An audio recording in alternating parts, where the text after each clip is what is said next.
नमस्कार साथियों, मैं आपके सामने आज बाल मनोविज्ञान या बाल विकास की पहली क्लास लेके आया हूँ। जो बालक है उसके बारे में जानना ही आपका बाल विकास है, या इसकी ज़रूरत तो हमें रोज़ पढ़नी है। यदि किसी को टीचर बनना है तो उसके लिए आपको बाल विकास या बाल मनोविज्ञान जानना बहुत ज़रूरी है। तो अगर हम बात करें कि बाल विकास माने बालक, विकास माने बालक का विकास कैसे होता है। अब इसमें हम लोग जो बालक के विकास की बात करते हैं तो विकास तो वैसे जीवन पर्यंत चलता रहता है, लेकिन जो हमारे काम की चीज़ है या जो बालक हमारे साथ गुरु के साथ या टीचर के साथ रहता है, वो बालक आपका गुरु के रूप में आप ये समझिए कि उसकी जो गर्भावस्था है, गर्भावस्था से लेकर आपकी शैशवावस्था और शैशवावस्था के बाद आपकी बाल्यावस्था, बाल्यावस्था के बाद आपकी किशोरावस्था। एक अध्यापक के लिए इन चीजों को पढ़ना अधिक आवश्यक है: गर्भावस्था, शैशवावस्था, बाल्यावस्था और किशोरावस्था। तो हम जो बाल विकास में पढ़ेंगे तो मुख्य रूप से इन्हीं चारों अवस्थाओं के बारे में पढ़ेंगे: गर्भावस्था के बारे में, शैशवावस्था के बारे में, बाल्यावस्था के बारे में और किशोरावस्था के बारे में। प्रौढ़ावस्था से बालक को ये माना जाता है कि वो आपका खुद निर्भर हो गया है, तो इसके बाद हमें पढ़ने की आवश्यकता नहीं है। इन चारों अवस्थाओं को बाल विकास के बारे में हम लोग जानेंगे। अब देखिए, पहले तो हम ये जान लें कि आखिरकार विकास है क्या। विकास को जाने कि विकास क्या है। तो एक शब्द आता है आपके वृद्धि, या इसी को मनोविज्ञान की भाषा में बोला जाता है अभिवृद्धि। क्या बोला जाता है? अभिवृद्धि। तो एक शब्द आता है आपका विकास। तो आपने देखा कि अभिवृद्धि और विकास दो शब्द लिखे हुए हैं। पहले तो हम ये जानते हैं कि अभिवृद्धि, इंग्लिश में इसको कहते हैं ग्रोथ, तो इसको कहते हैं डेवलपमेंट। यानी अगर बालक के अंदर कोई भी शारीरिक रूप से वृद्धि हो रही है, या ये कहिए कि जिसको नाप तोल सकते हैं उस तरीके से कोई वृद्धि हो रही है, तो वो हमारी कहलाएगी अभिवृद्धि। पहली बात समझिए कि यदि कोई भी चीज शारीरिक रूप से बढ़ रही है, शारीरिक रूप से बढ़ रही है, यानी शारीरिक पक्ष अगर बढ़ रहा है तो वो क्या कहलाएगी? हमारी अभिवृद्धि। यदि आपके शारीरिक पक्ष के साथ साथ शारीरिक पक्ष बढ़ना भी अभिवृद्धि है, ये नहीं कह सकते कि शारीरिक पक्ष बढ़ना केवल अभिवृद्धि है। यदि शारीरिक पक्ष में बढ़ोतरी हो रही है तो वो भी विकास है। इसके साथ साथ शारीरिक पक्ष के साथ साथ आपका नैतिक पक्ष में भी वृद्धि हो रही हो तब भी विकास है। और आपके संवेगात्मक पक्ष में वृद्धि हो रही हो, भाषाई पक्ष में वृद्धि हो रही हो, किसी भी पक्ष में यदि कोई भी वृद्धि हो रही है तो वो क्या कहलाएगा? आपका विकास। यानी हमारे जीवन में कोई भी थोड़ा सा परिवर्तन हुआ तो वो हमारा कहलाता है कि हमारा विकास हो गया। चाहे वो शारीरिक रूप में हो या आंतरिक रूप में हो, मानसिक रूप में हो, किसी भी रूप में यदि कोई परिवर्तन हो रहा है तो हमारा वो कहलाता है कि हमारा विकास हो रहा है। जैसे इसकी बात करें तो इसको मापा तोला जा सकता है। यदि अगर हम बात करें तो इसमें हमारा मात्रात्मक परिवर्तन होता है। कैसा होता है? हमारा मात्रात्मक, या इसी को हमारा कहना चाहें तो कहते हैं संख्यात्मक, मात्रात्मक अथवा संख्यात्मक परिवर्तन होना। तो जब हमारा मात्रात्मक और संख्यात्मक परिवर्तन होता है तो वो कहलाती है हमारी वृद्धि। तो जब हमारा मात्रात्मक के साथ आपका मात्रात्मक परिवर्तन होगा तो वो भी विकास कहलाएगा। और मात्रात्मक के साथ यदि आपका गुणात्मक परिवर्तन भी हो रहा है, यानी मात्रात्मक परिवर्तन होगा तब भी विकास कहलाएगा, गुणात्मक परिवर्तन होगा तब भी विकास कहलाएगा। तो आप एक चीज समझ रहे होंगे कि जो विकास है उसमें आपकी अभिवृद्धि समाहित है, क्योंकि जो अभिवृद्धि है उसको विकास में शामिल किया गया है। और इसके अलावा और पक्षों में भी जब कोई हमारी डेवलपमेंट होता है तो वो हमारा विकास कहलाता है। अब इसकी बात करें तो जी हमने लिखा कि शारीरिक पक्ष को डेवलप कर रहा है, यानी ये केवल एक पक्ष ही है। कैसा है हमारा? एक पक्ष। ये केवल एक पक्ष को हमारे बताता है और ये हमारा जो है वो बहुपक्षी है। बहुपक्षी यानी बहुत से पक्षों को बताता है, यानी बहुपक्षी यानी शारीरिक पक्ष को, नैतिक पक्ष को, संवेगात्मक पक्ष को, भाषाई पक्ष को, मानसिक पक्ष को, जितने भी पक्ष हैं उन सबको दर्शाता है। वो क्या कहलाता है? हमारा विकास कहलाता है।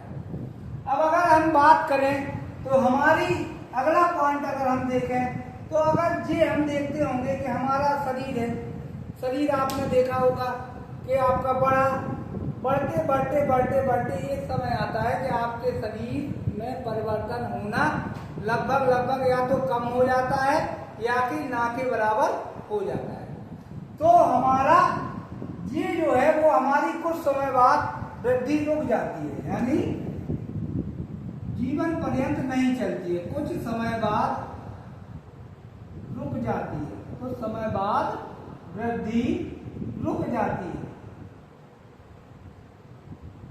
रुक जाती है। लेकिन हमारा जो विकास है, विकास वो हमारा जीवन पर्यंत चल रहा है। क्या चलता है? हमारा जीवन पर्यंत तक आपका विकास चलता है। तो आप जो देख रहे हैं कि वृद्धि कुछ समय बाद रुक जाती है और विकास हमारा जीवन पर्यंत चल जाता है। अब अगर बात करें तो वृद्धि हमारी विकास में शामिल है। अगला पॉइंट अगर देखें तो वृद्धि में विकास शामिल नहीं है, वृद्धि में विकास शामिल नहीं, यानी वृद्धि में विकास समाहित नहीं है। अगर हम बात करें तो समाहित नहीं है, वृद्धि में विकास समाहित नहीं है और विकास में वृद्धि समाहित है, विकास में वृद्धि समाहित है, विकास में वृद्धि समाहित है। तो आपने ये देखा कि पूरी तरीके से आपकी जो वृद्धि और विकास में क्या फर्क है, यानी वृद्धि हमारी कुछ समय बाद रुक जाती है और विकास हमारा जीवन भर, यानी ये कहें कि मरने तक, जब तक हम जन्म लेते हैं और जन्म लेकर मरने तक हमारा विकास समाहित रहता है। अब इसके बाद हम बात करते हैं थोड़ा सा आगे की। आप लोग स्क्रीनशॉट लेना चाहें तो इसका ले लीजिएगा अपने उसमें। अब आगे बढ़ते हैं। अब आते हैं कि आखिरकार बाल विकास कब से हमारे जहन में आया। बात पहले लोग बात क्या है, आपने देखा होगा कि गुरु वगैरह जो होते थे, आपके गुरु वगैरह पहले बालक को ज्यादा महत्व नहीं देते थे। बाल विकास का अर्थ है कि बालक को केंद्र मानकर पढ़ाना, यानी बालक के लिए ही सारी सुविधाएं अवेलेबल कराना और बालक को कोई भी प्रकार की समस्या न उत्पन्न हो, इस तरीके से पढ़ाना हमारा बाल विकास के अंतर्गत आता है। तो इसका आखिरकार विकास कैसे हुआ? तो ये माना जाता है कि पहले जो हमारा है वो 18वीं शताब्दी के समथिंग, उसके पहले कोई इस पर ज्यादा गौर नहीं किया करता था। लेकिन जब 18वीं शताब्दी आई तो अमेरिका में नए नए प्रयोग आप लोग जानते हैं होते रहते हैं। तो अमेरिका के एक वैज्ञानिक हुए वर्क, इन्होंने सबसे पहले बाल विकास को परिभाषित किया, यानी इन्होंने बालकों पर सबसे पहले अध्ययन किया और अध्ययन करने के बाद बताया कि जो बालक हैं वो जो बालक हैं उनका जीवन सामान्य मनुष्यों के जीवन से अलग है, यानी बालकों की आदतें सामान्य मनुष्य की आदतों से अलग है। इसलिए बालकों के लिए कुछ हमें अलग करना पड़ेगा। उसी के लिए इन्होंने परिभाषा दी बाल विकास की। उन्होंने कहा कि बालक को पढ़ाने के लिए बालक को समझना जरूरी है। इस वजह से इन्होंने सबसे पहले, अगर आपके पेपर में क्वेश्चन आता है कि बाल विकास को किसने परिभाषित किया, तो अमेरिका के वैज्ञानिक थे वर्क, इन्होंने परिभाषित किया। उसके बाद क्या हुआ कि हमारे वैज्ञानिक हुए पेस्टालॉजी। पेस्टालॉजी बड़े वैज्ञानिक थे। इन्होंने क्या किया कि इनका एक स्वयं का बच्चा था जिसकी उम्र लगभग 3.5 साल की थी। जब कोई इनको नहीं मिला तो इन्होंने अपने स्वयं के बच्चे को पकड़ा और बोले कि चलिए आप पर रिसर्च करते हैं। तो जो बालक है, ये देखिए बहुत आसान काम है, हम सबके यहाँ पे बालक होते हैं। अगर आप बालक को ही देखते रहेंगे और बालक की आदतों को देखते रहेंगे तो आप अपने आप बाल विकास सीख जाएंगे, कोई कठिन बात नहीं है। तो आप देखिए कि उन्होंने क्या किया, अपने 3.5 साल के बालक को पूरी तरीके से नजर बनाए रखी और उसके बाद उन्होंने एक किताब लिख दी, बेबी बायोग्राफी। इस बेबी बायोग्राफी में उन्होंने बाल विकास का अध्ययन किया है। अगर पूछे बेबी बायोग्राफी में क्या लिखा हुआ है, तो बाल विकास के बारे में लिखा हुआ है। इन्होंने बताया कि बालक आखिरकार किस उम्र में कैसे जाता है, कैसे बालक का विकास होता है, क्या बालक की जरूरतें होती हैं, क्या बालक को चाहिए और कैसे बालक को ट्रीट करना चाहिए। ये सारी बातें पेस्टोलॉजी ने अपनी बेबी बायोग्राफी में लिखी हुई।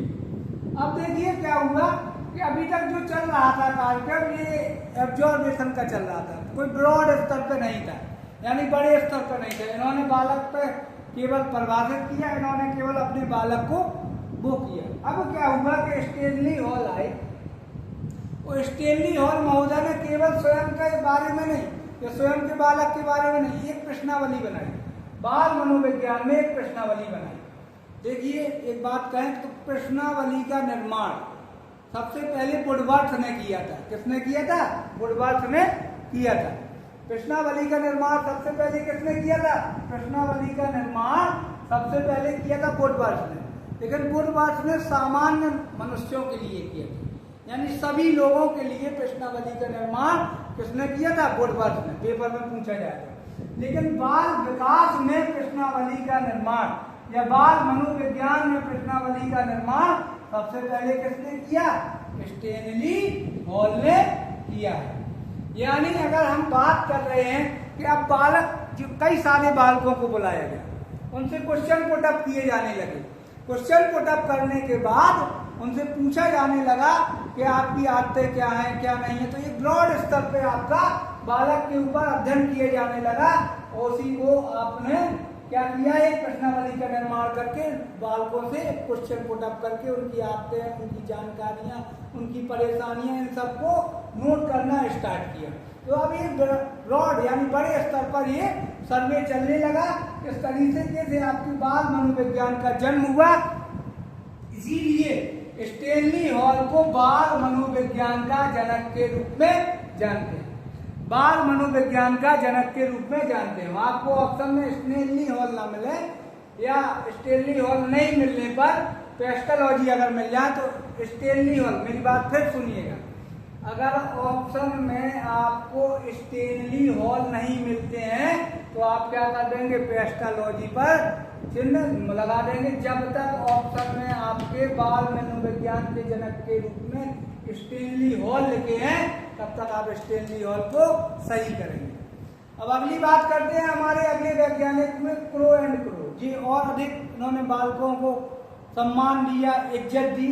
इन्होंने कहा कि 20वीं शताब्दी बालकों की शताब्दी, यानी इन्होंने तो सीधा कह दिया कि 20वीं शताब्दी में बालकों के लिए क्रांति के रूप में हमें काम करना है और बालकों को पूरी तरीके से क्रांति के रूप में आगे बढ़ाना है। बालकों को पूरी तरीके से ध्यान में रखकर ही कोई भी क्लास लेनी है।